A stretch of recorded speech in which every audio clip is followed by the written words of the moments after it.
அப்படிலாம் கிடையாதுங்க. விஜயகாந்த் அவரை பொறுத்தவரை அவர்கிட்ட கொள்கை கிடையாது. அவர் ஒரு திராவிட கொள்கை சித்தாந்தத்தை எடுத்துக்கொண்டு வந்தவர். தேசிய முற்போக்கு திராவிடர் கழகம். அதுக்கு அடுத்து வந்து பாத்தீங்கன்னா அவர் ஒரு பிறமொழியாளர். ஒரு பிறமொழி நடிகராக இருந்தார். இப்ப எம்ஜிஆருக்கும் அது பொருந்தும், ஜெயலலிதாவுக்கும் அது பொருந்தும், எல்லாருக்கும் அதே போல இவங்களுக்கும் அது பொருந்தும். அப்ப அந்த ஒரு இல்லாம அவர் தன்னை மதுரைக்காரன் அப்படிங்கிற மாதிரி ஒரு டேக்ல அதே டெக்னிக்கை ஃபைனல் ஃபாலோ பண்ணிட்டு நம்ம விஷால் தம்பி வந்தாப்ல. ஆனா அது எடுபடல. இன்னைக்கு பாவம் கொஞ்சம் ஏதோ மாதிரி ஆயிட்டாரு. பாவமா தான் இருக்கு. ரொம்ப தளர்ந்து வீக்கா போயிட்டாப்ல, என்னன்னு தெரியல.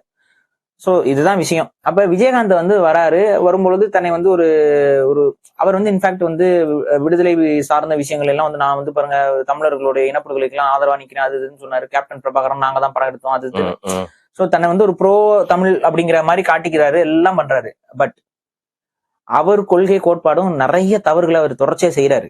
அவருக்கு இன்னும் அந்த அரசியல் புரிதலே கிடையாது. இன்ஃபேக்ட் அதான் உண்மை. விஜயகாந்த் அவரு தோத்ததுக்கு காரணம் நிறைய பேர் என்ன நினைக்கிறீங்க, அவர் ஏதோ மக்கள் தோக்கடிச்சிட்டாங்க நினைக்கிறேன். இன்ஃபேக்ட் என்னன்னா ஒட்டுமொத்த மக்களுக்குமே எதிரா பல கருத்துக்களை தொடர்ச்சியா பேசினவர் அவரு.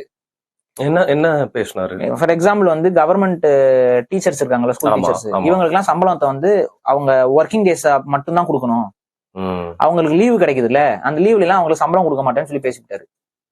என்ன ஆகும்? புரிதலற்ற ஒரு விஷயம் தான் இது. யாராவது கொஞ்சம் யோசிச்சா, அவங்க தான் ஆக்சுவலா எலெக்ஷன் டியூட்டி போடுறவங்க, அவங்க தான் இன்னும் இந்த சென்சஸ் எடுக்கிறது, லொட்டு லொஸ்க்கு இந்த மாதிரி கவர்மெண்டோடைய மற்ற வேலைகள் எல்லாம் செய்யக்கூடியவர்கள் டீச்சர்ஸ் தான். அதுக்கு அடுத்து இன்னொன்னு நீங்க கவனிக்கணும். எந்த கவர்மெண்ட் ப்ரொஃபசர் இல்ல ப்ரொஃபஷனல்ஸ் நீங்க ஒரு காலையில போவாங்க, காலையில இருந்து 5 மணி வரைக்கும் நிக்கணுங்க, ஏதாவது ஒரு கவர்மெண்ட் வேலை அது மாதிரி இருக்கா? எந்த வேலையும் கிடையாது. எல்லா வேலையிலும் நடுவில் உட்காரலாம், இது பண்ணலாம். ஆனா ஒரு டீச்சர் வேலை காலையில நீங்க போறீங்கன்னா திரும்ப சாயந்தரம் வரைக்கும் கிளாஸ் நடத்தித்தான் ஆகணும், நின்றுதான் ஆகணும், உட்கார்ந்தான் ஆகணும், கத்தித்தான் ஆகணும், பேசித்தான் ஆகணும். அதுக்கப்புறம் பேப்பர் வேல்யூஷன் இருக்கு, லொட்டு லொஸ்க்குன்னு இது இருக்கு. இப்ப அவங்க லீவுனா ஹாலிடே எப்ப பேப்பர்லாம் கரெக்ட் பண்ணுவாங்க, எப்ப வேல்யூவேட் பண்ணுவாங்க, இதெல்லாம் ஒரு அறிவு இருக்குமா இருக்கு? இதெல்லாம் எதையுமே புரிஞ்சுக்காம அவங்களுக்கு எல்லாம் லீவு கிடைக்குது அதிகமா அப்படின்னு எவனோ சொல்ல அதை வந்து பேசுறாங்க. அப்ப மக்கள் எல்லாம் போராட்டம் பண்றாங்க. அப்ப இந்த டீச்சர்ஸ் இவங்க எல்லாம் வந்து அசோசியேஷன் எல்லாம் வந்து போராட்டம் பண்ணி என்னங்க இப்படி பேசிட்டு இருக்காரு அப்படின்னு சொல்லிட்டு அவருக்கு எதிராக கருத்துக்களை தெரிவிக்கிறாங்க. ஏன்னா அப்ப அனைமா அவர் எதிர்கட்சி தலைவர் நினைக்கிறேன். அப்ப அவர் சொல்லும் பொழுது இது ரொம்ப ஆபத்தா போயிரும்ல. அப்ப வந்து அவருக்கு எதிராக எல்லாரும் போராட்டம் பண்றாங்க, இது பண்றாங்க. இந்த மாதிரி நிறைய, இது ஒரு விஷயம் இல்ல, நிறைய விஷயங்கள்ல எந்த ஒரு அரசியல் சார்ந்த புரிதலும் இல்லாம, அனுபவமும் இல்லாம தப்பான முன்னெடுப்புகள் எடுத்தாரு.